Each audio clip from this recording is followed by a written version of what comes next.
So hello बच्चा बाड़ी, कैसे हैं आप लोग। तो यार इलेक्ट्रिसिटी का पार्ट सेकंड आ चुका है, तो अगर आपने पार्ट फर्स्ट नहीं देखा है तो उसको देख के तब आगे बढ़ना है, ठीक है। तो यार लास्ट वीडियो में मैंने कुछ क्वेश्चंस दिए थे आपको होमवर्क के लिए, ठीक है। अब सबसे पहले हम लोग उन क्वेश्चंस को देखेंगे, उसके बाद चैप्टर आगे बढ़ाएंगे। तो चलो शुरू करते हैं यार फिर, ठीक है। बेटा पहला क्वेश्चन था how much work is done. क्या?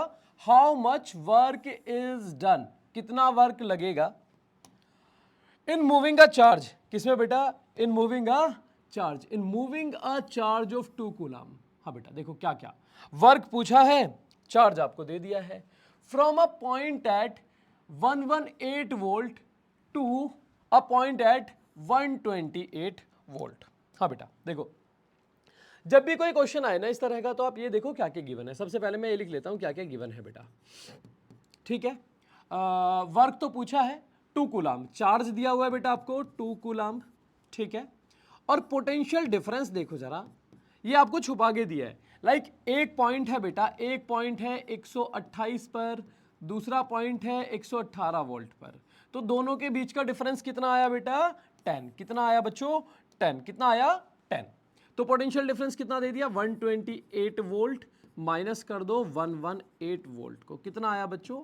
10 वोल्ट। अच्छा, अब क्या पूछा बेटा? टू फाइंड, फाइंड क्या करना है बच्चों? टू फाइंड क्या?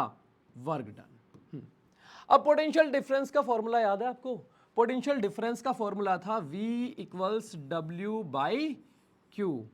पोटेंशियल डिफरेंस इक्वल्स होता था work done upon charge moved. Clear है? स्पीड कम लग रही होगी, इंटू 2 कर दो, ठीक है। चलो अच्छा, अब बेटा W के लिए फॉर्मूला बनाए तो W के लिए क्या बन जाएगा?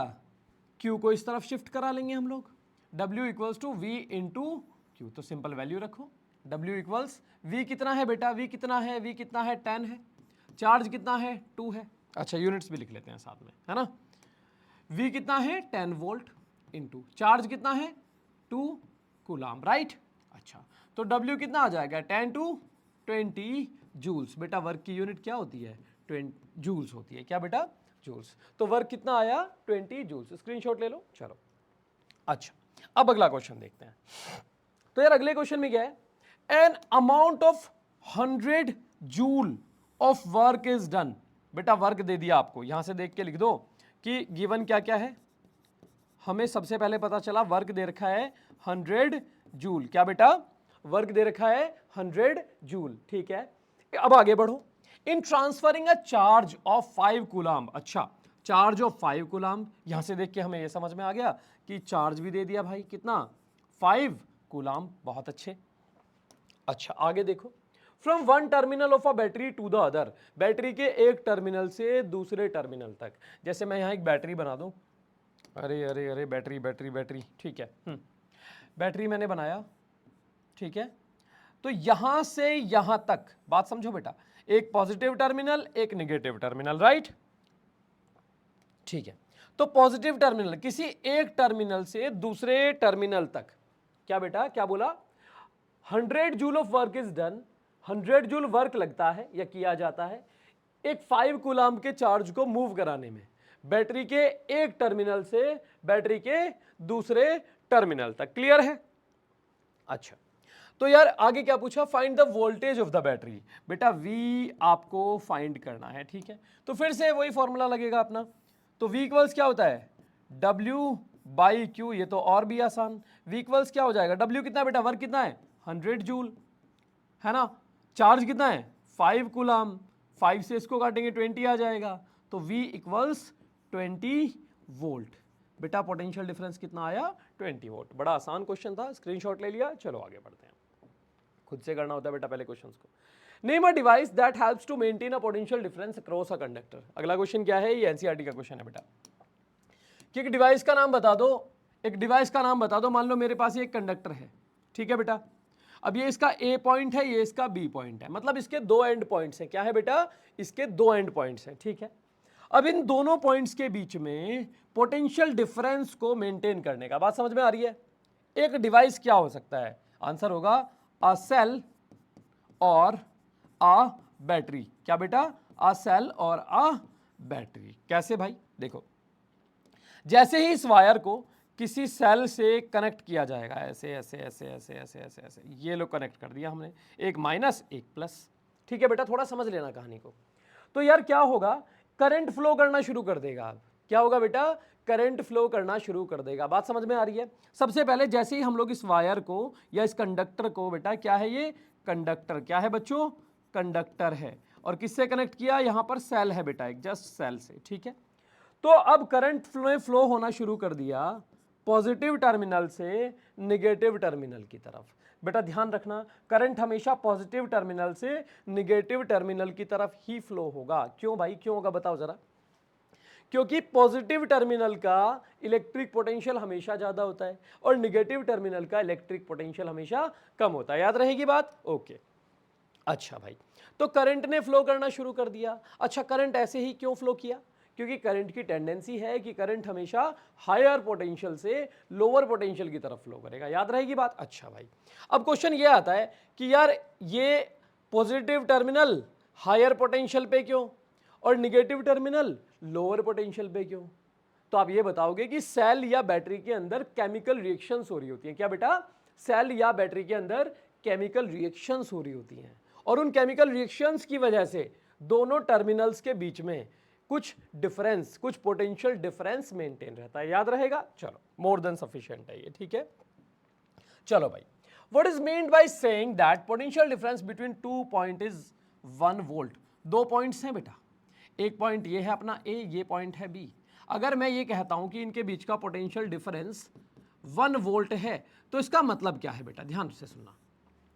पोटेंशियल डिफरेंस 1 वोल्ट कब हो सकता है बेटा? पोटेंशियल डिफरेंस होता क्या है?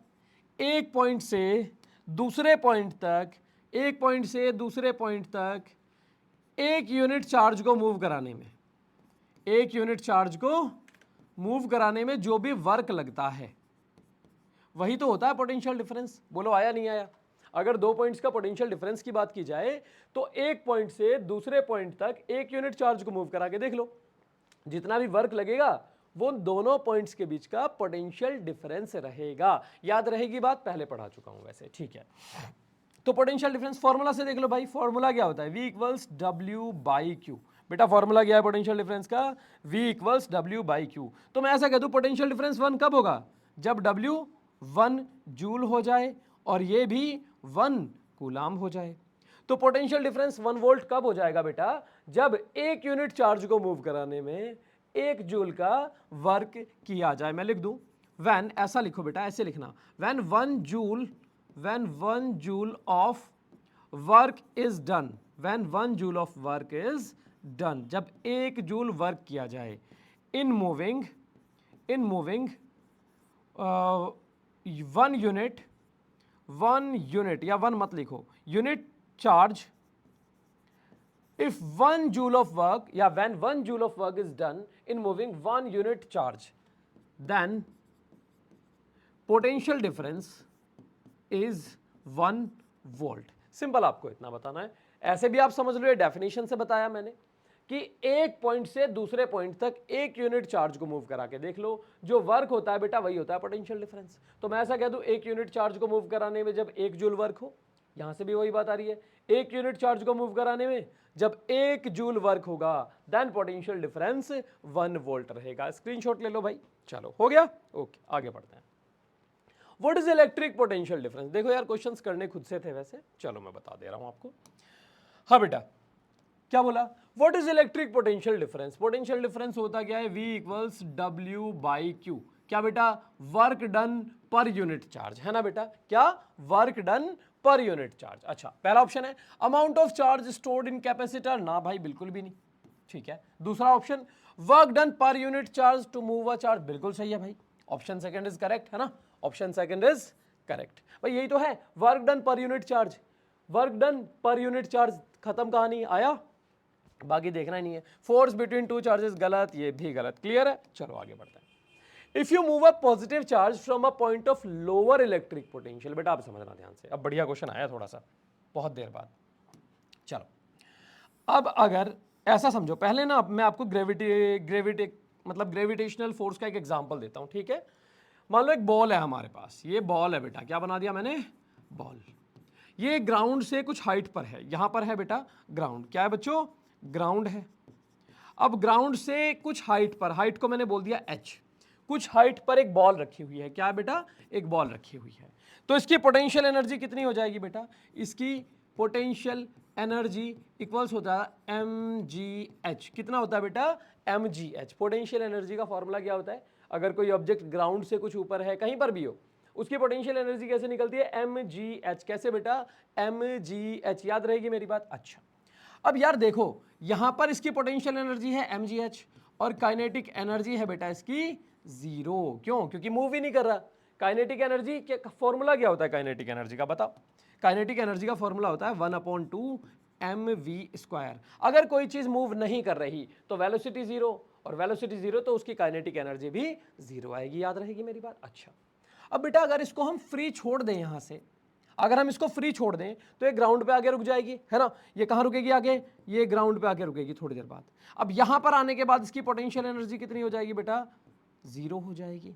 पोटेंशियल एनर्जी कितनी हो जाएगी बेटा, 0 हो जाएगी। क्या बोला मैंने, पोटेंशियल एनर्जी 0 हो जाएगी। क्यों हो जाएगी भाई, क्योंकि मास भी इसका सेम रहेगा, gravity acceleration due to gravity वो भी सेम रहेगा, लेकिन हाइट, अब ग्राउंड से कितनी हाइट पे है बेटा, 0 हाइट पे, तो h के 0 होते ही mgh, तीनों चीज की प्रोडक्ट भी 0 हो जाएगी। बात समझ गए। अच्छा, क्यों, क्योंकि बॉल अपनी मर्जी से आई है, यहां पर फ्री छोड़ते ही अपनी मर्जी से भागी इधर। बोलो आया बेटा। तो इसकी जो भी पोटेंशियल एनर्जी थी वो वो धीरे धीरे काइनेटिक एनर्जी में बदल गई, और यहां पे आके, बात समझे, इसकी पोटेंशियल एनर्जी कितनी हो गई बेटा, 0 हो गई। आ गई बात समझ में। अच्छा, उल्टा करके देखो, यहां पर पोटेंशियल एनर्जी कितनी है, 0, थोड़ा ऊपर ले जाओगे और बढ़ेगी, ऊपर ले जाओगे और बढ़ेगी। क्यों, क्योंकि h ज्यादा होता जाएगा। पोटेंशियल एनर्जी किस पर डिपेंड कर रही बच्चों, पोटेंशियल एनर्जी किस पर डिपेंड कर रही, हाइट पर। बोलो आया बेटा। जितनी हाइट पे लेते जाओगे उतना ही क्या, पोटेंशियल एनर्जी बढ़ती जाएगी। ठीक है। अच्छा सोचो यार, देखो यहां से अपनी मर्जी से नीचे भागी थी बॉल, ठीक है, छोड़ते ही बॉल को नीचे गिरती है, अपने आप से गिरेगी, हमने नहीं गिरानी उसको, आप जस्ट छोड़ दो, वो अपने आप नीचे गिरेगी। क्लियर है बात। अच्छा, तो उस केस में क्या हो रहा था, जब अपने आप मूव कर रही है कोई चीज तो उसकी पोटेंशियल एनर्जी कम हो रही है बेटा। अच्छा, अब बॉल को, आपने ग्राउंड पे बॉल पड़ी हुई है, तो बेटा वो कभी भी अपने आप से ऊपर नहीं उठेगी, ठीक है, आपको उठाना पड़ेगा उसको, और जैसे जैसे आप उसको उठाते जाओगे उठाते जाओगे उठाते जाओगे तो उसकी पोटेंशियल एनर्जी बढ़ती जाएगी बढ़ती जाएगी। क्लियर है। ओके, ये बात समझो। क्यों, क्योंकि आपने उसकी मर्जी के खिलाफ, वो तो उठना ही नहीं चाहती थी, आपने उसको उठाया तो उसकी पोटेंशियल एनर्जी बढ़ी। अच्छा, इतनी बात आ गई। अब समझो जरा चार्ज से इसको, कि चार्ज से कैसे समझा जाए भाई। हाँ बेटा, एक पॉइंट है ये A, ये पॉइंट है B, आपको पता है ये पॉजिटिव ये नेगेटिव, B वाला।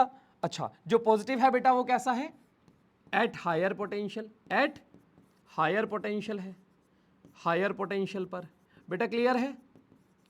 और ये निगेटिव कैसा होता है, एट लोअर पोटेंशियल। निगेटिव कैसा बेटा, एट लोअर पोटेंशियल, इसका पोटेंशियल कम रहता है। पता ना, दो टर्मिनल्स के बीच का, ऐसा ही समझ लो आप, पॉइंट्स भी मान सकते हैं इनको। ठीक है, चलो भाई, अब क्या बोला, अगर एक पॉजिटिव चार्ज को लोअर इलेक्ट्रिक पोटेंशियल से, एक मेरे पास पॉजिटिव चार्ज है बेटा, इसे मैं इधर मूव कराना चाहता हूं। सोचो, अब बस इतना दिमाग लगाओ आप लोग, ये अपनी मर्जी से मूव करेगा कि इसको जबरदस्ती कराना पड़ेगा।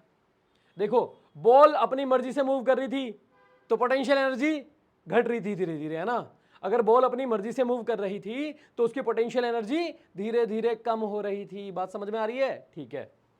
अच्छा, तो यार सोचो, अगर बॉल को उसकी मर्जी के खिलाफ मूव कराया जा रहा था, बॉल को उसकी मर्जी के अगेंस्ट मूव कराया जा रहा था, तो उसकी पोटेंशियल एनर्जी धीरे धीरे बढ़ रही थी। बात समझ गए। अच्छा, अब सोचो, चार्ज क्या निगेटिव से दूर भागना चाहेगा। कैसा चार्ज है बेटा, पॉजिटिव।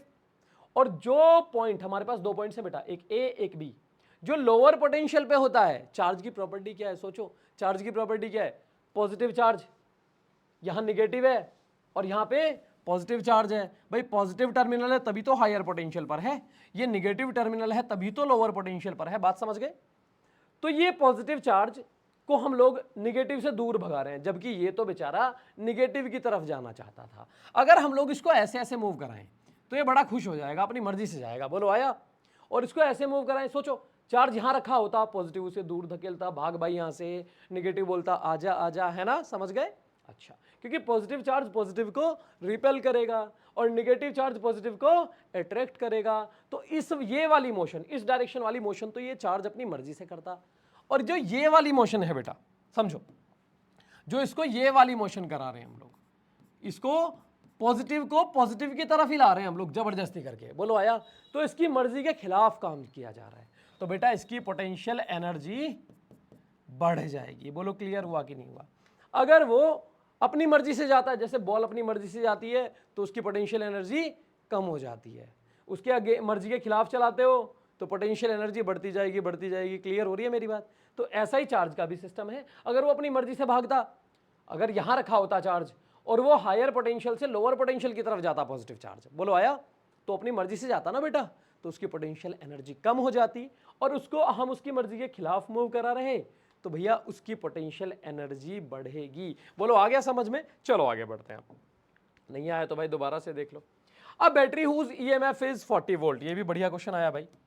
देखो बेटा चांसेस हैं, कम हैं बट हैं कि एग्जाम में आए। अब battery whose EMF is 40 volt, अच्छा एक बैटरी बना लो भाई साहब सबसे पहले आप, ठीक है, ये बन गई बैटरी। बैटरी बनाई हमने जिसका ईएमएफ कितना है बेटा? 40 वोल्ट है। कितना है?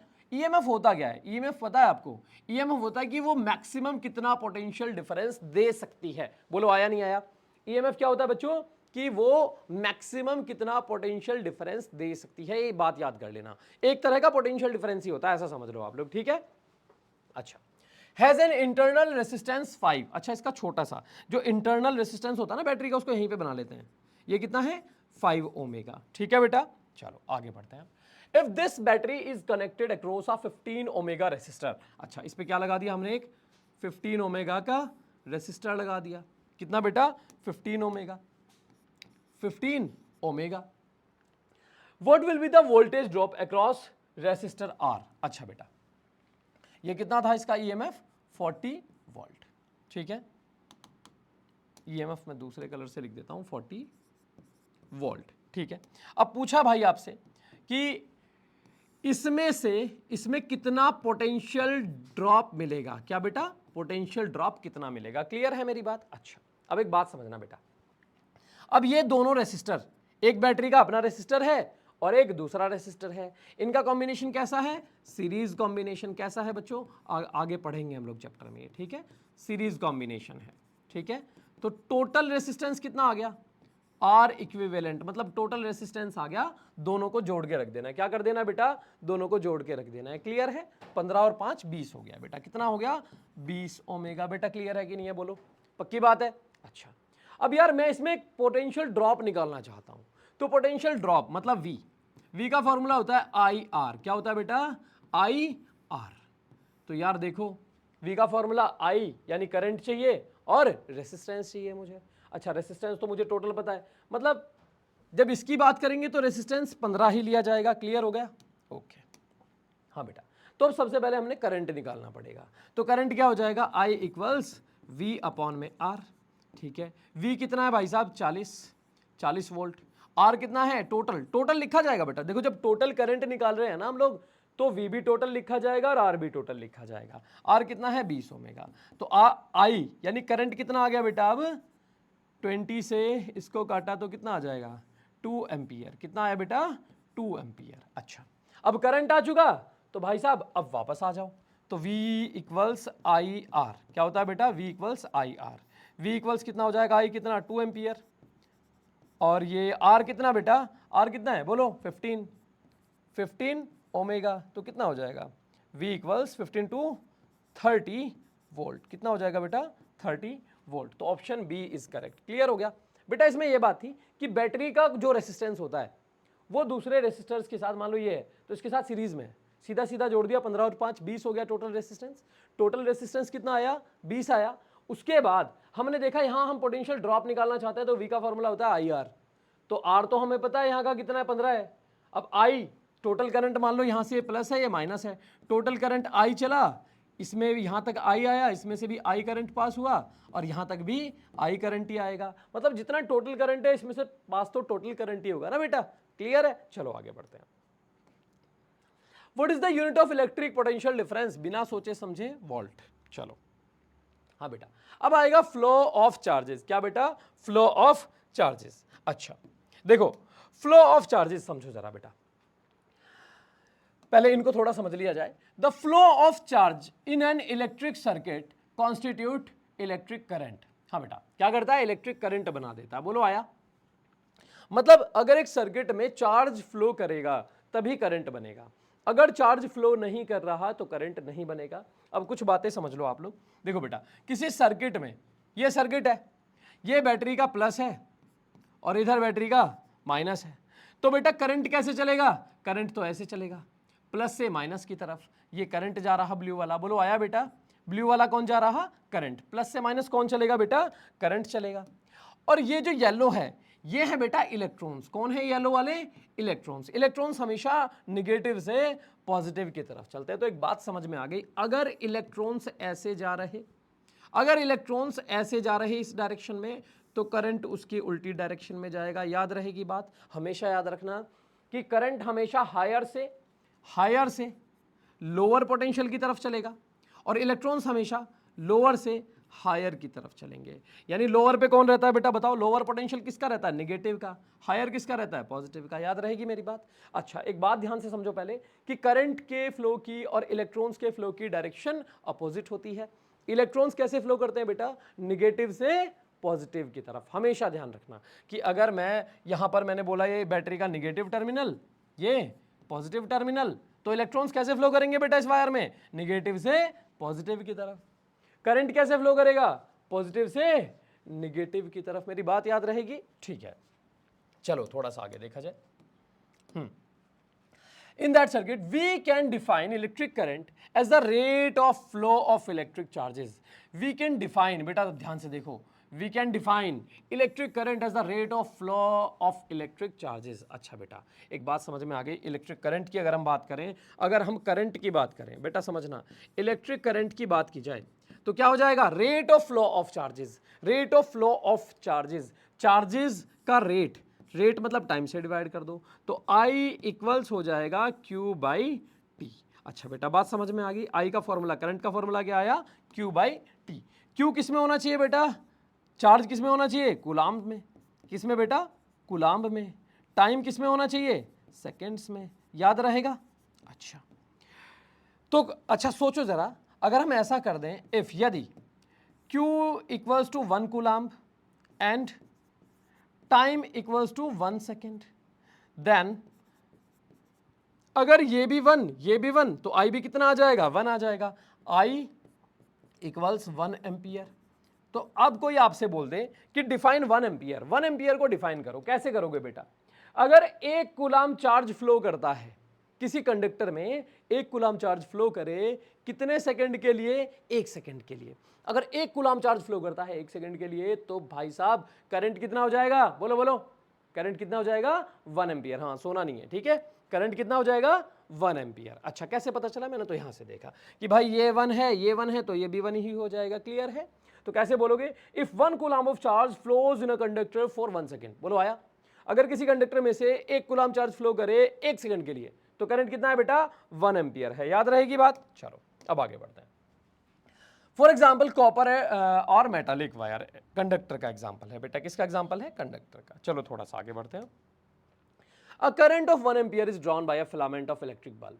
Number of electrons passing through a cross section of the filament is इतना। बेटा समझो ध्यान से, एक बात समझो, देखो फिर से वही, क्या क्या गिवन है वो लिख लो, है ना? क्या क्या गिवन है वो लिख लेंगे। सबसे पहले गिवन क्या क्या है बेटा? A current of 1 ampere is drawn by a filament of an electric bulb. एक इलेक्ट्रिक बल्ब है, उसकी फिलामेंट कितना करंट ले रही है बेटा? कितना? 1 एम्पियर। करंट कितना है? I इक्वल्स 1 एम्पियर है बेटा। बहुत अच्छी बात। Number of electrons passing through a cross section of the filament is in 16 seconds would be रफली। नंबर ऑफ इलेक्ट्रॉन्स पूछा है कितने टाइम में? 16 सेकेंड में। हाँ बेटा, कि कितने इलेक्ट्रॉन्स जाएंगे? सोचो बेटा, नंबर ऑफ इलेक्ट्रॉन्स बताना है ना। अच्छा, कोई बात नहीं। अब I का फॉर्मूला कि सर हमने तो ये पढ़ा है कि I इक्वल्स होता है Q बाई टी। अच्छा, बहुत अच्छे। तो यहां से आप Q बता सकते हो ना। Q बराबर क्या हो जाएगा? I into T. ये क्या निकलेगा बेटा? Q। चार्ज निकल जाएगा। अब मेरी बात समझना ध्यान से। अब अगर चार्ज निकल जाए, जैसे 1 कूलाम्ब या ऐसे मत बोलो, एक इलेक्ट्रॉन पे कितना चार्ज होता है? 1.6 इंटू 10 की पावर -19 कूलाम। बोलो आया नहीं आया? तो मैं ऐसा बोल सकता हूं कि 1.6 इंटू 10 की पावर -19 कूलाम में एक इलेक्ट्रॉन होता है। आया? अगर कहीं ऐसा लिखा हो 2 इंटू 1.6 इंटू 10 की पावर -19 कूलाम, अगर कहीं पर सिर्फ इतना दे दे, इतना कूलाम लिखा हुआ है, तो भाई इसमें इलेक्ट्रॉन्स कितने होंगे? टोटल चार्ज जो भी आए, अभी तो हमने नहीं पता कितना आएगा, टोटल चार्ज आपको दे दिया जाए, ठीक है? जैसे कुछ चार्ज यहां दे दिया लिख के, ये तो आसान सी वैल्यू रखी है मैंने, ठीक है? अब पूछे आपसे कि भैया इसमें बता दो कि इसमें कितने इलेक्ट्रॉन्स आएंगे, तो आप एक काम करो, सिंपल 1.6 इंटू 10 की पावर -19 से डिवाइड कर दो। ओ बहुत बढ़िया, तो कितने भाई? 2 इलेक्ट्रॉन्स आ गए। ये तो बहुत अच्छी बात थी। तो जस्ट मैं आपको ये सिखाना चाह रहा हूं यहां से कि भाई अगर कभी चार्ज दे दिया जाए ना, कितना भी चार्ज रखा रहे, उसमें नंबर ऑफ इलेक्ट्रॉन्स पूछे, चार्ज निकाल सकते हैं आप यहां से, ठीक है? चार्ज आ जाएगा जितना भी आएगा, फिर नंबर ऑफ इलेक्ट्रॉन्स निकालने के लिए क्या करो, जितना चार्ज है उसे 1.6 इंटू 10 की पावर -19 से डिवाइड कर देना है। क्लियर हो चुका? बहुत बढ़िया। अब खुद से ट्राई करो वीडियो पॉज करके। कर लिया? चलो अब देखो, हाँ, तो Q equals to I T है ना। अब पहले Q निकाल लेते हैं हम लोग। I कितना है बेटा? 1 एम्पियर। T कितना है? बोलो, T कितना है? 16 सेकेंड। अच्छा, Q को हम लोग क्या लिख सकते हैं बेटा? टोटल चार्ज बराबर N इंटू ई लिख सकते हैं कि नहीं? बोलो, मैं सीधा इसको लिख लेता हूं। आया? चलो ऐसा कर लो, और Q ही रहने दो। चलो, कितना आ जाएगा? 16 कूलाम बेटा। Q कितना आया? 16 कूलाम। अब मैंने क्या कहा था आपसे कि भाई साहब अगर चार्ज दे दिया जाए, चार्ज दे दिया जाए, अब हमें पता है Q इक्वल्स होता है N इंटू ई। बोलो आया? Q की वैल्यू कितना? 16। नंबर ऑफ इलेक्ट्रॉन ऐसे रहने दो, ई को उठा के डिवाइड में पटक दो, 1.6 इंटू 10 की पावर -19। बेटा आया? अच्छा, बहुत बढ़िया। तो अब ये डेसिमल हटेगा तो ऊपर कितना आ जाएगा? एक जीरो बढ़ जाएगी, यानी 160 अपॉन में 16, और 10 की पावर ऊपर आके प्लस में हो गई 19। बेटा आया? ये कितना आ जाएगा? 10, मतलब 10 की पावर 19 ये, और एक 10 ये, 10 की पावर 20। बेटा आया? इतने इलेक्ट्रॉन्स होंगे। क्लियर हुआ कि नहीं हुआ? क्यों? चार्ज निकाल लिया, इतना आ गया। अब चार्ज का फॉर्मूला क्या होता है? N into E, number of electrons into charge of 1 electron. Charge of 1 electron जो भी था, चार्ज ऑफ क्या बोला मैंने? चार्ज ऑफ 1 इलेक्ट्रॉन जो भी था, इसे उठा के हमने डिवाइड में भेज दिया। भाई उठ के इस तरफ किस में आ गया? इस तरफ मल्टीप्लाई में, इस तरफ डिवाइड में आ गया। N क्या होता है? Number of electrons. पहली वीडियो में मैंने बताया था। भाई मैं फिर से बोल रहा हूं, अगर पहली वीडियो नहीं देखी है तो उसको देखना है, उसके बाद आगे बढ़ना है, ठीक है? फील आएगा, नहीं तो कुछ नहीं आएगा। हाँ भाई, अब देखते हैं बेटा कंडक्टर्स, इंसुलेटर्स, रेसिस्टर्स और सेमीकंडक्टर्स, ठीक है? एक एक करके थोड़ा सा डेप्थ में बताऊंगा मैं आपको। पहली क्लासेस में आपने पढ़ा कंडक्टर्स क्या होते हैं भाई, ये आप लोग, चलो मैं फटाफट समझा भी दूंगा इनको, ठीक है? कंडक्टर्स क्या होते हैं पहले मैं समझा देता हूं आपको। अगर किसी पहली क्लासेस में आपने पढ़ा है कि अगर कोई भी मटेरियल अपने पास है, जैसे अपने पास एक मटेरियल है, ठीक है? अगर ये कंडक्टर है बेटा, क्या बोल दिया मैंने? अगर ये कंडक्टर है तो वो इलेक्ट्रिसिटी को कंडक्ट कर रहा होगा, है ना? कंडक्टर किसको बोलते थे? जो इलेक्ट्रिसिटी को कंडक्ट कर दे। सही बात है? ठीक है भाई। अब यार अगर ये, अब बात 10th क्लास में ये आएगी कि वो इलेक्ट्रिसिटी को कंडक्ट कर क्यों रहा है भाई, तो मैं आपको बता देता हूं कि यार किसी भी, देखो ये स्टाइलस है मेरे पास, ठीक है? स्मार्ट बोर्ड है, ठीक है? तो यार हर चीज एटम से बनी है ना, तो एटम्स तो हर चीज में है। अब जब अगर इसमें एटम्स भी हैं तो उनके अंदर इलेक्ट्रॉन्स, प्रोटॉन्स, न्यूट्रॉन्स भी होंगे। सही बात है? तो यार जब इलेक्ट्रॉन्स हैं, अब आपको पता है कि इलेक्ट्रॉन्स ही इलेक्ट्रिसिटी को कंडक्ट करते हैं। इलेक्ट्रॉन्स फ्लो करेंगे तभी करंट बनेगा। सही बात है? तो यार अगर इलेक्ट्रॉन्स ही फ्लो करने से करंट बनेगा तो सिर्फ और सिर्फ इलेक्ट्रॉन्स ही रेस्पॉन्सिबल हैं करंट के लिए। सही बात है? अच्छा, अब यार इलेक्ट्रॉन्स तो इसमें भी है, इलेक्ट्रॉन्स तो लकड़ी में भी है। सही बात है? तो यार वो फिर इलेक्ट्रिसिटी को कंडक्ट क्यों नहीं कर पाते? क्योंकि हमने बोला ना, प्लास्टिक में भी तो एटम्स है, प्लास्टिक की चेयर होती है, उसमें भी क्या होते हैं? एटम्स होते हैं, और एटम्स हैं तो एटम्स के अंदर इलेक्ट्रॉन्स भी होंगे भाई। तो यार वो फिर भी इलेक्ट्रिसिटी को कंडक्ट क्यों नहीं कर पाते? बताइए जरा, सोचो, मैं बताऊं कारण क्या है बेटा? Free electrons. क्या बेटा? Free electrons, electrons, electrons, electrons, electrons. ये भी कैसे होने चाहिए बेटा? फ्री इलेक्ट्रॉन्स होने चाहिए। अब जैसे मैं आपसे बोलूं कि भैया तुम्हारे घर में तो बहुत सारे मेंबर्स हैं, है ना? अब मेरा एक काम कर दो, तो आप बोलोगे सर दिमाग खराब है क्या? हमारे घर में बहुत सारे मेंबर्स तो हैं, बट हर आदमी अपने काम में एंगेज है, हर बंदा अपने काम में एंगेज है, आपके लिए फालतू टाइम नहीं है, समझे। और अगर आपके घर में कोई फ्री बंदा हो तब मैं बोल सकता हूं बेटा आपके घर पे ना वो बंदा फ्री है, मेरा एक काम करा दो, है ना, समझ गए। तो ऐसे ही इलेक्ट्रॉन्स तो होंगे कुछ चीजों के अंदर, जैसे प्लास्टिक चेयर होती है, इलेक्ट्रॉन्स तो हैं बेटा, बट वो फ्री नहीं है, समझ गए। तो कंडक्टर्स क्या हैं अब बताओ जरा, ऐसे मटेरियल्स जिनमें फ्री इलेक्ट्रॉन्स होते हैं काफी ज्यादा अमाउंट में, समझ गए, और इसीलिए फ्री इलेक्ट्रॉन्स होने की वजह से वो इलेक्ट्रिसिटी को कंडक्ट कर सकते हैं, उन्हें बोला जाएगा कंडक्टर्स। याद रहेगी मेरी बात, ओके, बहुत बढ़िया। लगभग सभी मेटल्स इस कैटेगरी में आता है, कंडक्टर्स की कैटेगरी में। अब कुछ बातें देख लेते हैं, बात समझ गए कि कंडक्टर किसी चीज को कब कहा जाएगा बेटा, जब वो इलेक्ट्रिसिटी को कंडक्ट कर दे। इलेक्ट्रिसिटी को कंडक्ट क्यों कर पा रहा है वो, अगर वो इलेक्ट्रिसिटी को कंडक्ट कर पा रहा है तो भैया रीजन क्या है, क्यों कर पा रहा है, क्योंकि उसके अंदर फ्री इलेक्ट्रॉन्स हैं। बेटा फ्री शब्द लगाना बहुत जरूरी है, क्योंकि इलेक्ट्रॉन्स तो प्लास्टिक की कुर्सी में भी है, ठीक है। चलो अब इन बातों को देख लेते हैं, ठीक है, ये यार स्क्रीनशॉट ले लेना आप लोग। Conductors and insulators are two distinct. Insulator क्या हो जाएंगे बेटा, इंसुलेटर भी बता देता हूं मैं आपको, ऐसे मटेरियल्स जिनमें फ्री इलेक्ट्रॉन्स नेग्लिजिबल होते हैं, बहुत बहुत कम होते हैं, इसलिए करंट उनमें से पास नहीं हो पाता, उन्हें बोलते हैं इंसुलेटर्स, ठीक है। रेसिस्टर्स मिड में आएंगे कहीं, रेसिस्टर्स किसमें बेटा, मिड में आएंगे। जैसे रेसिस्टर्स का काम क्या होता है ये समझो, मैं बोल दूं कि रेसिस्टर्स क्या है बेटा, ऐसे मटेरियल्स हैं जिनमें फ्री इलेक्ट्रॉन्स कम अमाउंट में होते हैं। क्या बोला मैंने, फ्री इलेक्ट्रॉन्स कम अमाउंट में होते हैं। और जैसे अपने इलेक्ट्रिकल अप्लायंसेस होते हैं ना, जैसे फैन होता है, ठीक है, तो फैन को हम लोग, रेगुलेटर नहीं होता फैन का जो उसकी स्पीड को कम ज्यादा करता है, तो रेगुलेटर में क्या है बेटा, वो रेसिस्टर है एक तरह का, समझ गए, और हम उसकी वैल्यू को घटाते बढ़ाते रहते हैं। रेसिस्टर बढ़ाएंगे, रेसिस्टेंस बढ़ाएंगे बढ़ाएंगे बढ़ाएंगे तो फैन को कम करंट कम मिलेगा, समझ गए, या करंट तो बराबर ही मिलेगा, दिक्कत आएगी बस, समझ गए। अच्छा, रेसिस्टेंस बढ़ाएंगे अगर, सॉरी हाँ, करंट कम मिलेगा बेटा अगर रेसिस्टेंस बढ़ाएंगे, क्योंकि पहुंचेगा कम, सप्लाई बराबर रही बट पहुंचेगा कम, ठीक है। अगर हम रेसिस्टेंस बढ़ाएंगे तो उसको करंट कम मिलेगा, तो वो धीरे धीरे घूमने लगता है, समझ गए। जो हम लोग 4 नंबर पे घुमा रहे हैं पंखे को, बढ़िया घूम रहा है, फिर 3 पे किया कम हो गई स्पीड, 2 पे किया और कम हो गई स्पीड, 1 पे किया बहुत कम हो गई स्पीड। तो जैसे जैसे हम लोग नंबर्स घटाते जा रहे हैं ना, एक्चुअल में वो रेसिस्टेंस बढ़ता जा रहा है, तभी तो उसकी स्पीड स्लो होती है, याद रहेगा, बहुत अच्छे, ठीक है। Conductors and insulators are two distinct categories of materials, ठीक है बेटा। कंडक्टर्स और इंसुलेटर्स बेटा दो अलग अलग, डिस्टिंक्ट मतलब डिफरेंट कैटेगरीज हैं मटेरियल्स की, based on their ability to conduct electric current, उनकी इलेक्ट्रिक करंट को कंडक्ट करने की एबिलिटी के हिसाब से अगर उन्हें डिवाइड किया जाए तो कंडक्टर्स इलेक्ट्रिसिटी को कंडक्ट कर देते हैं और इंसुलेटर्स नहीं कर पाते, याद रहेगी।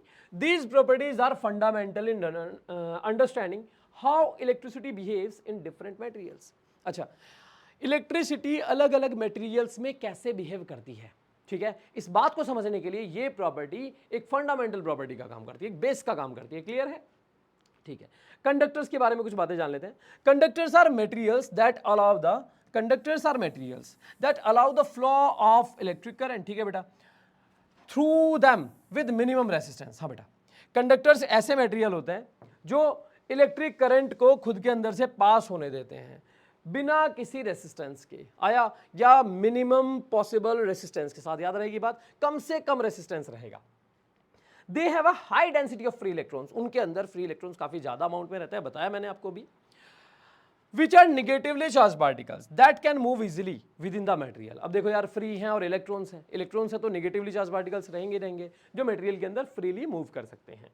Example of good conductors include metals like copper, aluminium and बहुत सारी, क्लियर है। चलो स्क्रीनशॉट ले लो, हो गया, चलो आगे बढ़ते हैं।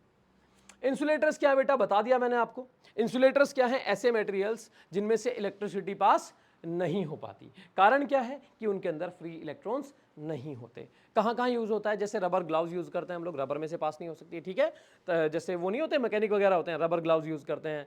स्क्रू ड्राइवर होता है ना, उसके पीछे वाला जो पार्ट होता है वो भी एक क्या है, इंसुलेटर है, क्योंकि अगर करंट उसमें से पास होता तो उन्हें शॉक लग चुका होता, याद रहेगी बात। चलो इनके बारे में इतना ही डिस्कस करेंगे, आप फोटो ले लें, इसको पढ़ लें। अच्छा, क्वेश्चन देखते हैं बेटा, देखो बात सुनना ध्यान से। क्वेश्चन क्या है, असर्शन है भाई, the metals and alloys are good conductors of electricity. यार ये तो बिल्कुल सही बात है, जितने भी मेटल्स हैं, है ना, और जितने भी अलॉयज हैं वो सारे क्या रहते हैं, गुड कंडक्टर्स ऑफ इलेक्ट्रिसिटी होते हैं, सही बात है, अभी मेरे को पता चल गया इसको पढ़ते ही। दूसरा क्या बोला, रीजन क्या दिया बेटा, bronze is an alloy of copper and tin. यार ये भी सही बात है, ब्रॉन्ज जो है ना वो कॉपर और टिन का अलॉय होता है, कॉपर और टिन को मिक्स करके बनाया जाता है। And it is not a good conductor of electricity. अरे ये क्या बोल दिया बेवकूफ, ठीक है। It is not a good conductor of electricity, ठीक है बेटा, ठीक, कि ये इलेक्ट्रिसिटी का कंडक्टर नहीं होता, ये बात गलत हो गई बेटा। इतनी बात तो सही थी, bronze is an alloy of copper and tin, यहां तक की बात तो सही थी, बट इसके आगे की बात रीजन में गलत हो गई। तो अब इतनी बात समझ में आ गई कि यार असर्शन ठीक है और रीजन गलत है। देखो ऑप्शन फर्स्ट में क्या बोला, ऑप्शन फर्स्ट में बोला both A and R true. ना भाई, इतना पढ़ते हमने बोल दिया ना गलत है कि असर्शन और रीजन दोनों ट्रू है, नहीं, हमें तो पता है रीजन गलत है बिल्कुल। Both A and R true, ये भी गलत है। A is true but R is false, ये सही है भाई। असर्शन ट्रू है कि जितने भी मेटल्स होंगे, जितने भी अलॉयज होंगे, सारे क्या रहते हैं बेटा, गुड कंडक्टर्स ऑफ इलेक्ट्रिसिटी होते हैं। बट जो रीजन दिया ना, रीजन में बोला कि ब्रॉन्ज क्या है, कॉपर और टिन का एक अलॉय है। दूसरी बात बोल दी कि लेकिन ये इलेक्ट्रिसिटी का कंडक्टर नहीं है, तो यार ये बात गलत हो गई, सेकंड वाली बात इसमें गलत हो गई, ठीक है। चलो आगे बढ़ो। हाँ बेटा, अब आया इलेक्ट्रिक करंट। कौन आया बेटा, इलेक्ट्रिक करंट आया। बता दिया मैंने अभी आपको, बहुत सारी बातें इसके बारे में बता चुका हूं मैं आपको, ठीक है। इलेक्ट्रिक करंट की टेंडेंसी क्या है, हायर से लोअर पोटेंशियल की तरफ फ्लो करेगा, हमेशा पॉजिटिव टर्मिनल से निगेटिव टर्मिनल की तरफ। ऐसा बोल दूं, हायर पोटेंशियल पे है ना, से लोअर की तरफ कौन जा रहा, करंट जा रहा, पॉजिटिव से निगेटिव की तरफ कौन जा रहा, करंट जा रहा। याद रहेगी, और इलेक्ट्रॉन्स उसके उल्टे होते हैं बेटा, याद रहेगा, यस और नो बताओ मुझे। अच्छा चलो ये बातें देख लेते हैं इसके बारे में, ठीक है, एक एक करके। Electric current is defined as the flow of positive charge. क्या बोला बेटा, पॉजिटिव चार्ज का फ्लो बोला जाता था, बट बाद में पता चला कि यार पॉजिटिव चार्ज नहीं, इलेक्ट्रॉन्स फ्लो कर रहे हैं। एक्चुअल में कौन फ्लो कर रहा होता है बेटा, इलेक्ट्रॉन्स, और जिस डायरेक्शन में इलेक्ट्रॉन्स जाते हैं उसके अपोजिट डायरेक्शन में करंट फील होता है, याद रहेगा। Which is opposite to actual motion of electrons, जो बेटा which is opposite to the actual motion of electrons, कि जिस डायरेक्शन में इलेक्ट्रॉन्स का मोशन हो रहा होता है, जिस डायरेक्शन में इलेक्ट्रॉन्स जा रहे होते हैं उसका अपोजिट फ्लो करेगा करंट। याद रहेगी बात, बहुत अच्छे। Electrons flow from the negative terminal to the, वही बातें हैं बेटा जो मैंने आपको बातें बताई हैं, ठीक है। यूनिट क्या होगी, electric current is measured in ampere, किसमें बेटा, एम्पियर में मेजर किया जाता है। और आई का फॉर्मूला मैंने बताया था आपको, आई इक्वल्स होता है क्यू बाई टी। क्या होगा बच्चों, I equals Q by T. Q क्या है बच्चों, चार्ज, टी क्या है, टाइम। चार्ज किस में होगा, कूलम्स में, टाइम किस में होगा, सेकेंड्स में। करंट 1 एम्पियर कब हो जाएगा, जब चार्ज 1 कूलम हो जाए, टाइम 1 सेकेंड हो जाए। मतलब जब 1 कूलम चार्ज फ्लो करे 1 सेकेंड के लिए, तो करंट कितना हो जाएगा, 1 एम्पियर हो जाएगा, ठीक है। टाइप ऑफ करंट बेटा दो तरह का होता है, डायरेक्ट करंट और अल्टरनेटिंग करंट। डायरेक्ट करंट में सिंगल डायरेक्शन रहता है, ठीक है, और अल्टरनेटिंग करंट में डायरेक्शन करंट की रिवर्स होती है, ठीक है। जो बैटरी से इन्वर्टर का करंट होता है ना, वो डायरेक्ट करंट होता है, ठीक है, बैटरी वाला करंट डायरेक्ट करंट रहेगा, और जो हमारे घरों में सप्लाई आती है इलेक्ट्रिसिटी की, वो बेटा अल्टरनेटिंग करंट रहता है। बस इतना याद कर लें आप लोग अभी, ठीक है। चलो, What does electric current mean, electric current का मतलब क्या है, बताओ बच्चों, इलेक्ट्रिक करंट का मतलब क्या है। फ्लो या बोल दूं रेट, और अच्छा बोलूं, rate of flow of charges. आया बेटा, rate of flow of charges called current, यानी I equals Q by T, charges का रेट। बोलो आया, चार्जेस के फ्लो होने का रेट, बोलो आ गया। Define the unit of current, क्या होती है बेटा, एम्पियर। क्या होती है, एम्पियर। अच्छा 1 एम्पियर कब हो जाएगी, ऐसा बोल सकते हैं आप लोग, 1 एम्पियर कब हो जाएगा, वैन, कैसे लिखोगे, when 1 coulomb, when 1 coulomb charge, when 1 coulomb charge flows in a conductor, है ना बेटा, एक कंडक्टर में से, when 1 coulomb charge flows in a conductor for 1 second, है ना बेटा, 1 second, then current is said to be, current will be 1 ampere. Current कितना हो जाएगा बेटा, 1 एम्पियर हो जाएगा, याद रहेगा। चलो, calculate the number of electrons constituting 1 coulomb of charge. मैंने कराया था कि 1 कूलम्ब चार्ज में कितने इलेक्ट्रॉन्स होते हैं, 6.25, जो पार्ट फर्स्ट है उसमें डेरिवेशन सिखाया है, इंटू 10 की पावर 18 इलेक्ट्रॉन्स। ये पूरा डेरिवेशन मैंने पार्ट फर्स्ट में कराया हुआ है, ठीक है, जिनको नहीं आता पार्ट फर्स्ट देख लें।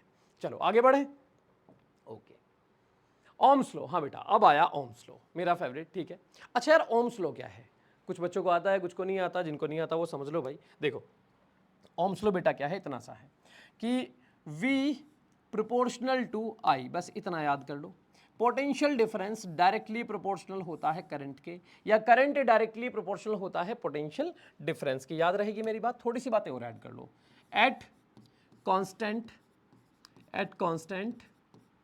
टेम्परेचर प्रेशर, बात समझो बेटा, at constant temperature pressure and physical conditions, ठीक है बेटा, फिजिकल कंडीशंस। अब थोड़ा ध्यान से समझना, ठीक है। फिजिकल कंडीशंस मतलब कि जो वायर लिया ना हमने, उसकी लेंथ या उसकी थिकनेस वगैरह के साथ कोई छेड़खानी नहीं होनी चाहिए, क्लियर है। चलो भाई, जैसे एक वायर ले लेते हैं हम लोग, ठीक है बेटा, हमने क्या ले लिया, एक वायर लिया, क्या लिया बेटा, वायर या कंडक्टर लिया, ठीक है। इसके दो एंड पॉइंट्स हैं बेटा। अब इन दो एंड पॉइंट्स को अगर हम लोग किसी बैटरी या सेल से कनेक्ट कर दें, बात समझ में आ रही है, तो करंट कितना, इसमें से कितना करंट फ्लो करेगा, बात समझ गया बेटा। क्या बोला मैंने, अगर इन दोनों एंड पॉइंट्स को मैं किसी बैटरी या सेल से कनेक्ट कर दूं, चलो करके देखते हैं। यहां हमने बना ली एक बैटरी, ठीक है। अब इसको भी यहां से यहां कनेक्ट कर दिया, इस पे पॉजिटिव पे, इसको यहां से यहां कनेक्ट कर दिया हमने निगेटिव पे, बात समझ गए, किसी वायर को लेके, क्लियर है। तो अब इसमें से बेटा कुछ करंट फ्लो करेगा। अब ये करंट कितना होगा, कम होगा, ज्यादा होगा, कम कब होगा, क्यों होगा, ज्यादा होगा तो ज्यादा कब होगा, क्यों होगा, समझ गए। तो बेटा ये डिपेंड करता है, ये इस बात पर डिपेंड करता है कि इस बैटरी का दोनों टर्मिनल्स के बीच में पोटेंशियल डिफरेंस कितना है। पोटेंशियल डिफरेंस ज्यादा रहेगा तो ज्यादा करंट, वही मैंने बोला, वही ओम्स लॉ में बताया गया कि करंट किस पे डिपेंड करता है बेटा, पोटेंशियल डिफरेंस पे। पोटेंशियल डिफरेंस ज्यादा तो करंट ज्यादा, पोटेंशियल डिफरेंस कम तो करंट भी कम। याद रहेगी मेरी बात। चलो बहुत अच्छे स्टूडेंट्स हैं आप लोग, ठीक है।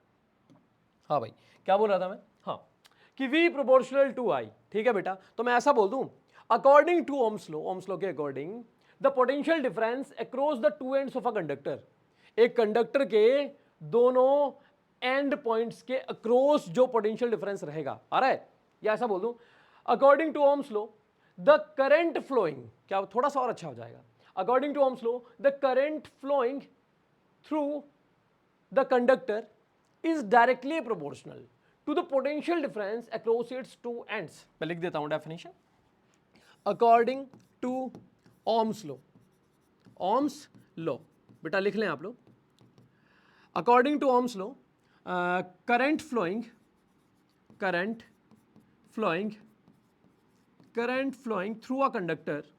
थ्रू अ कंडक्टर, है ना, current flowing through a conductor is directly proportional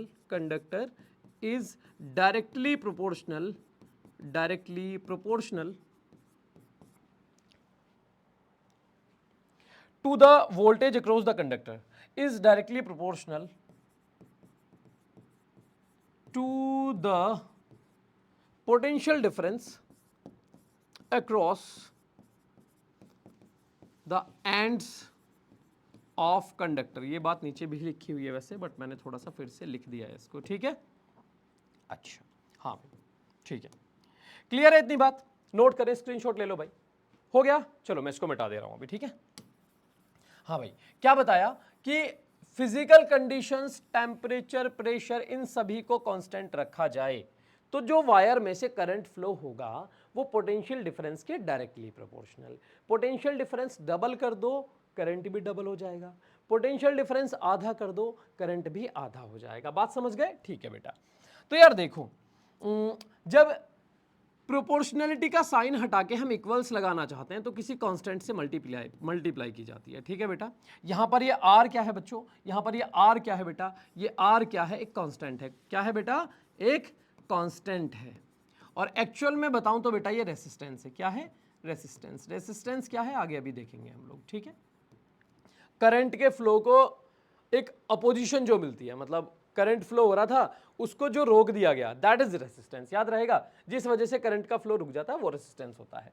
तो V इक्वल्स आई आर, ये अपना मेन फॉर्मूला मिलता है हमने किससे, ओम्स लॉ से। किससे बेटा? ओम्स लॉ से मेन फॉर्मूला ये मिलता है कि V equals I R, V equals I R. याद रहेगा सबको?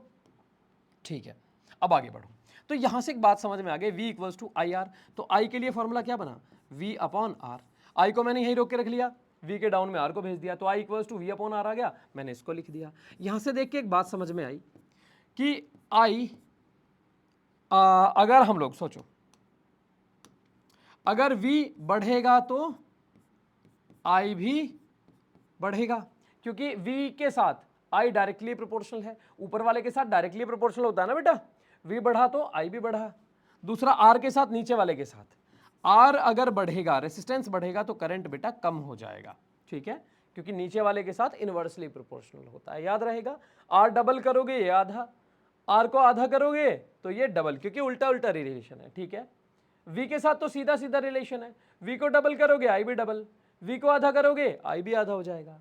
लेकिन R के साथ उल्टा रिलेशन है बेटा, ठीक है। R डबल I आधा, R आधा I डबल। R 4 गुना बढ़ जाए तो I 4 गुना कम हो जाएगा, ठीक है, okay.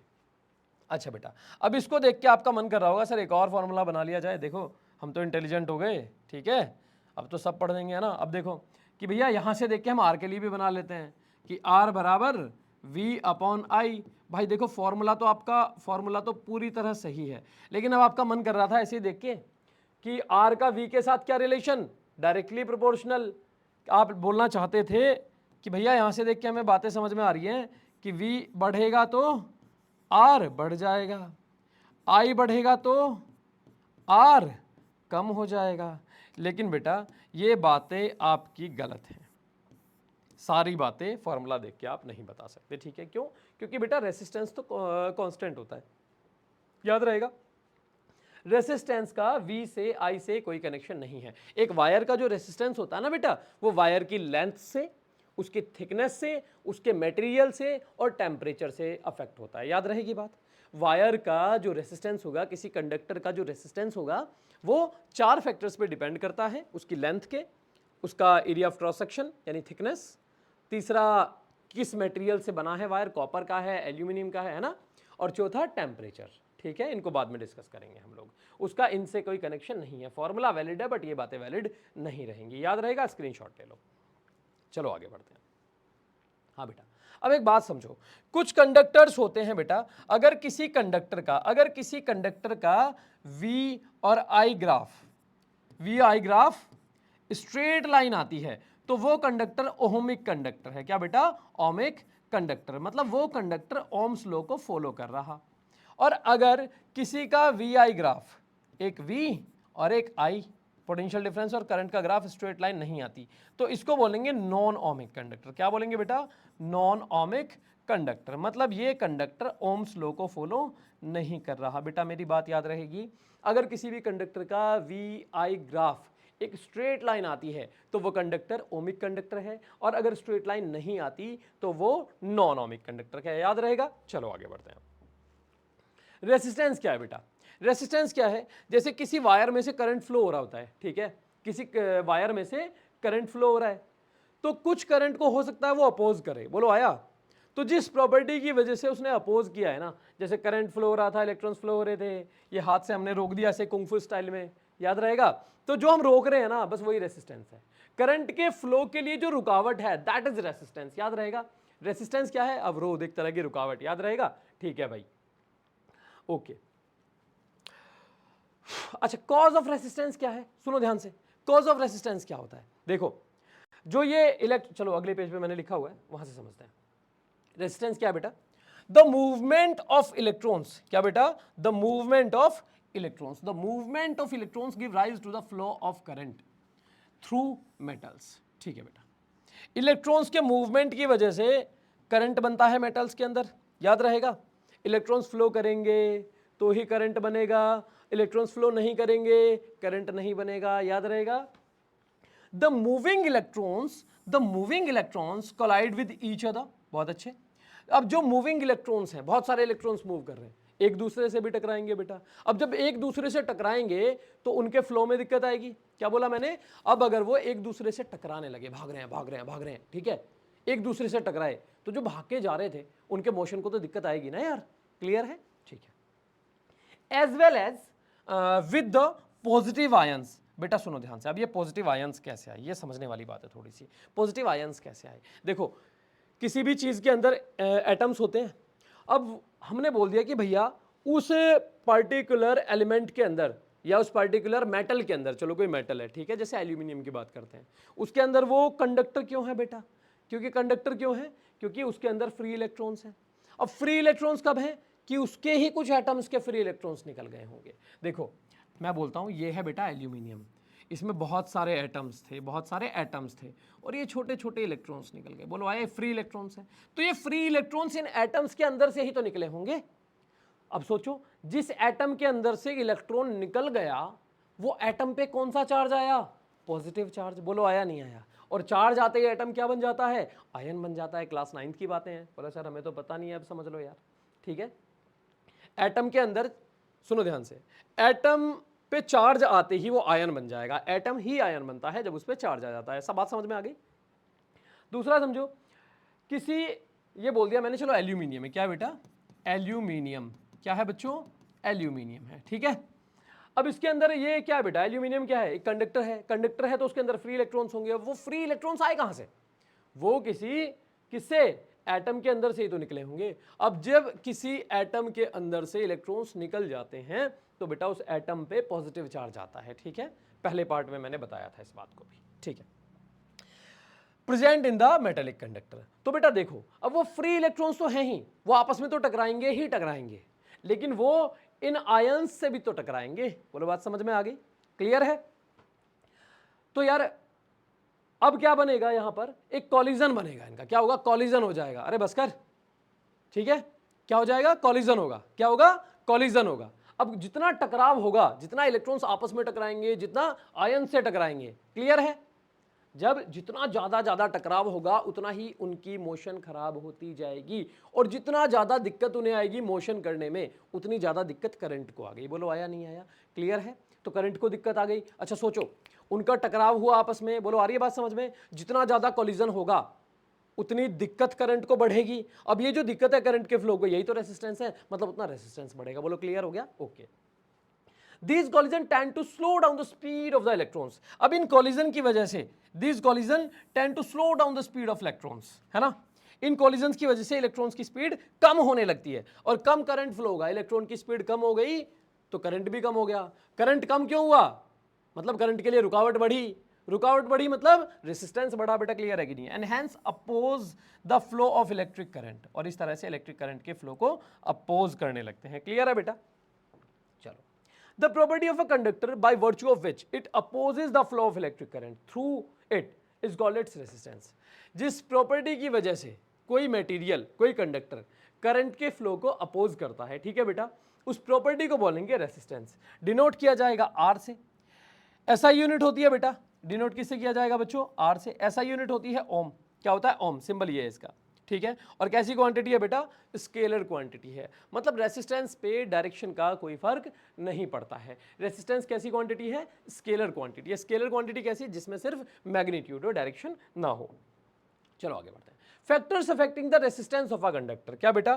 Factors affecting the resistance of a conductor. ठीक है बेटा, किसी कंडक्टर का मैंने बताया था आपको, थोड़ा पहले आगे बढ़ जाते हैं। चारों तो मैंने बता दिए, एक तो लेंथ हो गया, एक एरिया हो गया, एक क्या एरिया को क्या बोलते हैं बेटा? एरिया ऑफ क्रॉस सेक्शन, मतलब thickness.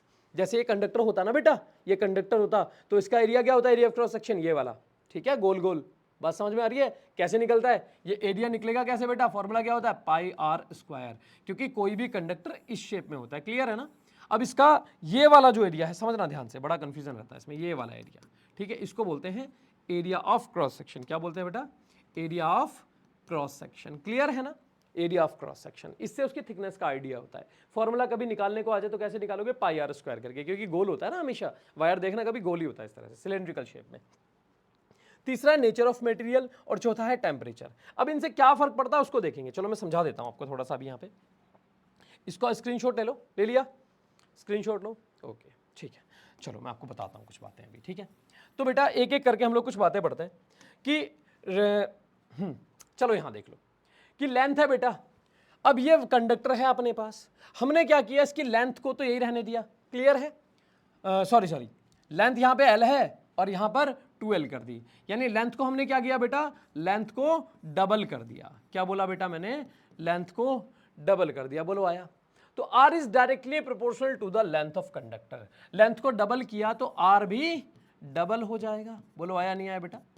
Area of cross section same रखो, वायर लिया एक, ठीक है, वायर की लेंथ को डबल कर दिया, जितनी थिकनेस पहले थी उतनी थिकनेस अब है, एरिया ऑफ क्रॉस सेक्शन जितना यहां था उतना ही यहां पर है, खाली लेंथ डबल हुई है, लेंथ डबल तो रेसिस्टेंस भी डबल, क्योंकि रेसिस्टेंस लेंथ के डायरेक्टली प्रोपोर्शनल होता है भाई। अच्छा, अब resistance is inversely proportional to the cross sectional area of the conductor, जो ये एरिया ऑफ क्रॉस सेक्शन होता है ना बेटा ये वाला, बोलो आया, लेंथ यहां भी L थी, लेंथ यहां भी L है, हमने क्या किया, एरिया को डबल कर दिया, एरिया ऑफ क्रॉस सेक्शन को डबल कर दिया, तो रेजिस्टेंस क्या हो जाएगा, हाफ हो जाएगा बेटा आया, क्योंकि इनवर्सली प्रोपोर्शनल होता है, बोलो आया। एरिया के साथ कैसा होता है बेटा इसका रिलेशन, रेजिस्टेंस का इनवर्सली प्रोपोर्शनल, बोलो आया। अभी समझाऊंगा थोड़ा सा कैसे होगा, देखो अब यहां पर है बेटा, रेजिस्टेंस क्या होता है, सोचो रेजिस्टेंस क्या होता है, करंट के लिए रुकावट, बोलो आया, करंट के लिए रुकावट। यहां से समझो, यहां अगर इलेक्ट्रॉन्स मूव कर रहे थे, इलेक्ट्रॉन्स मूव कर रहे थे, तो थोड़ी दूर में भागना है तो ज्यादा दिक्कत नहीं आएगी, लेकिन अगर लॉन्ग टाइम, अब इलेक्ट्रॉन्स बढ़ गए बेटा, क्या हो गया, इलेक्ट्रॉन्स बढ़ गए, बोलो आया, तो जितने ज्यादा मेंबर्स उतना ज्यादा कॉलिजन, उतनी ज्यादा दिक्कत, बोलो आया। इसलिए बोलते हैं कि लेंथ डबल करने से रेसिस्टेंस डबल हो जाता है, क्यों, क्योंकि लेंथ डबल हो गई तो फ्री इलेक्ट्रॉन्स भी बढ़ गए, अब फ्री इलेक्ट्रॉन्स जितने ज्यादा भी रहेंगे तो यार कॉलिजन भी तो बढ़ेगा ना, क्लियर है, तो रेसिस्टेंस भी बढ़ेगा, क्लियर है। अच्छा, अब यहां देखो, यहां क्या है, वायर पहले इतना मोटा था, अब वायर इतना मोटा हो गया, बोलो आया समझ में। अब जैसे इस रूम की हाइट को आधी कर दिया जाए और आधी से भी थोड़ी और कम कर दिया जाए तो हमें भागने में दिक्कत आएगी ना, बोलो आया। और अगर थिकनेस बढ़ा दी जाए तो काफी ओपन एरिया हो जाएगा, तो हमें भागने में आसानी होगी, क्लियर है। तो ऐसा ही कुछ यहां समझ लो कि इलेक्ट्रॉन्स मूव कर रहे थे लेकिन उन्हें ना दिक्कत हो रही थी भागने में, अब यहां तो भाई उन्हें बड़ा खुला एरिया मिला, बोलो आया नहीं आया, जितना ज्यादा ओपन स्पेस उतनी ज्यादा आसानी से भाग पाएंगे, बोलो क्लियर है। तो यहां पर रेसिस्टेंस घट जाएगा, करंट बढ़िया फ्लो करेगा ना, देखो यहां करंट को दिक्कत आ रही थी, यहां रेजिस्टेंस ज्यादा था और यहां इलेक्ट्रॉन्स बढ़िया फ्लो कर रहे हैं बिना किसी दिक्कत के, बोलो आया। यानी करंट के लिए जो प्रॉब्लम थी, जो रेजिस्टेंस था वो कम हो गया है, बोलो आया। तो रेजिस्टेंस कम हो जाता है इस केस में। तीसरा होता है बेटा नेचर ऑफ मटेरियल पे, जैसे एल्यूमिनियम है, कॉपर है, तो फिर आपको देखना पड़ेगा कि भाई कौन सा बढ़िया कंडक्टर है, किसका रेजिस्टेंस ज़्यादा कम है, बोलो आया। क्योंकि हर मटेरियल की अपनी प्रॉपर्टी होती है, जैसे कॉपर क्या है, copper is better than aluminium, ठीक है, क्योंकि कॉपर बढ़िया कंडक्टर है। अच्छा, अब इन्हीं बातों को ना यहां से समझते हैं, देखो एक डेरिवेशन करते हैं अब इसी के बेस पे। अब मैं बोल देता हूं कि resistance is directly proportional to length, अभी मैंने समझा दिया। Resistance is inversely proportional to area of cross section, याद रहेगी बेटा, इसको फर्स्ट इक्वेशन बोल दो, इसको सेकंड इक्वेशन बोल दो, ठीक है। दोनों को हम इकट्ठी ऐसे लिख सकते हैं कि आर प्रोपोर्शनल टू, जिसके साथ डायरेक्टली है उसे ऊपर, जिसके साथ इनवर्सली है उसको नीचे। बेटा आया नहीं आया, यस और नो बताओ मुझे, पक्की बात है, ठीक है। अब आर प्रोपोर्शनलिटी का साइन हटा के इक्वल्स का साइन लगाते हैं हम लोग, ठीक है। तो किसी कांस्टेंट से मल्टीप्लाई करनी पड़ेगी, क्या करना पड़ेगा बेटा, किसी कांस्टेंट से मल्टीप्लाई करना पड़ेगा इनटू एल अपॉन ए। अब ये जो कांस्टेंट लगाया बेटा मैंने, इस कांस्टेंट को बोलते हैं रो, क्या बोलते हैं, रो, क्या बोलते हैं बेटा, रो। और ये किसका सिंबल है, ये सिंबल है रेसिस्टिविटी का, किसका बच्चों, रेसिस्टिविटी का। अभी याद कर लो फिलहाल, धीरे धीरे समझ में आएंगी बातें, ठीक है। अच्छा, तो यार मैं एक बात बोलूं, यहां से देख के मुझे एक बात समझ में आ रही है कि अगर लेंथ बराबर 1 मीटर हो जाए और एरिया बराबर 1 मीटर स्क्वायर हो जाए, ये भी 1 हो जाए और ये भी 1 हो जाए, अगर ये भी 1 हो जाए और ये भी 1 हो जाए, तो R बराबर रो हो जाएगा कि नहीं हो जाएगा, क्योंकि 1 से 1 कैंसिल, 1 बच गया। बोलो आई बात समझ में, कि अगर ये हो जाए देन तब मैं ऐसा लिख सकता हूं R इक्वल्स रो। बेटा आया कि नहीं आया समझ में, उस टाइम पर R रो के बराबर हो जाएगा। तो R का एक फॉर्मूला हमें ये मिला है अभी यहां, और इससे रो के लिए फॉर्मूला बना जरा, क्या बनेगा, रो इक्वल्स R इंटू ए अपॉन एल, R इंटू ए अपॉन एल। इन पे बेटा अगली वीडियो में हम लोग न्यूमेरिकल्स भी ट्राई करेंगे रेसिस्टिविटी के ऊपर, बोलो आया। तो रेसिस्टिविटी क्या है, अब यहां से देख के बताओ बेटा, यहां से देख के डेफिनेशन दो रेसिस्टिविटी की। अब बुक में ना 2 डेफिनेशन होती हैं, एक डेफिनेशन है specific resistance of a conductor is called resistivity. क्या बोला बेटा मैंने? Specific resistance of a conductor is called its resistivity. लेकिन मैं बोल रहा हूं कि ऐसा बोलो। अगर कोई कंडक्टर हम ऐसा लें जिसकी लेंथ 1 मीटर है, area of cross section 1 meter square है, क्या बोला मैंने? Length 1 meter, area of cross section 1 meter square, तो उस टाइम पर जो भी रेसिस्टेंस है वही तो रेसिस्टिविटी है। बोलो आई बात समझ में? यानी एक कंडक्टर लेना है आपको, एक कंडक्टर लेना है जिसकी लेंथ कितनी है बेटा? 1 मीटर है, और ये एरिया ऑफ क्रॉस सेक्शन, क्या बोला बेटा मैंने? एरिया ऑफ क्रॉस सेक्शन ये कितना है बेटा? 1 मीटर स्क्वायर है।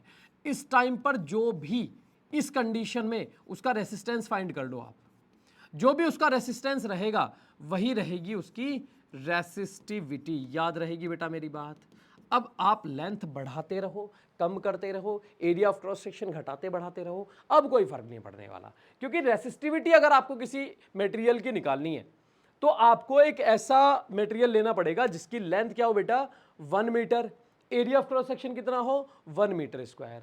सिर्फ इसी कंडीशन पर ही रेसिस्टिविटी फाइंड की जाती है। इस कंडीशन में उसका जो भी रेसिस्टेंस आ रहा होगा वही होगी उसकी रेसिस्टिविटी। रेसिस्टिविटी का इस्तेमाल होता है जैसे हमने चीज़ों को कंपेयर करना है कि भैया आयरन बेटर है कि एल्यूमिनियम की कॉपर। अगर घरों में फिटिंग करानी है हमने, है ना, इलेक्ट्रिसिटी की फिटिंग, ठीक है, बिजली की फिटिंग करानी है, तो कौन सा ज़्यादा बेटर है, कॉपर या एल्यूमिनियम? तो अब आप देखोगे जिसकी रेसिस्टिविटी कम है वो बढ़िया कंडक्टर होगा भाई। बोलो आया? तो रेसिस्टिविटी कैसे पता करोगे? अब यार एक की ज़्यादा लेंथ नहीं, रेसिस्टिविटी पता करने का इकलौता तरीका है कि एक वायर लो आप जिसकी लेंथ कितनी हो बेटा? 1 meter, area of cross section कितना हो? 1 मीटर स्क्वायर। याद रहेगा, थोड़ा सा ज़्यादा हो जाता है बट पता ऐसे ही किया जाता है। याद रहेगी मेरी बात? चलो आगे बढ़ते हैं। हाँ, ये तो मैंने बता दिया आपको। रेसिस्टिविटी भी बता दिया है। रेसिस्टिविटी की यूनिट क्या थी बेटा? वापस आ जाओ, यूनिट में बता देता हूँ यहीं से। रेसिस्टिविटी देखो, ये यहां से डिराइव करेंगे हम लोग, ठीक है। आर किस में आएगा? ओम में बेटा। एरिया किस में आएगा? मीटर स्क्वायर में। लेंथ किस में आएगी? मीटर में। बोलो आया? तो ओम मीटर। क्या रहेगी बेटा रेसिस्टिविटी की यूनिट? ओम मीटर रहेगी। क्लियर है इतनी बात? चलो हाँ बेटा, अब आपका ये PYQs प्रीवियस ईयर्स क्वेश्चंस है, ठीक है। ये आपका होमवर्क है, स्क्रीनशॉट ले ले फटाफट, ठीक है। एक ये बस, ठीक है। तो यार आज की वीडियो को खत्म करते हैं, मिलते हैं नेक्स्ट वीडियो में। तब तक के लिए पढ़ते रहिए। Tata bye bye, all the very best.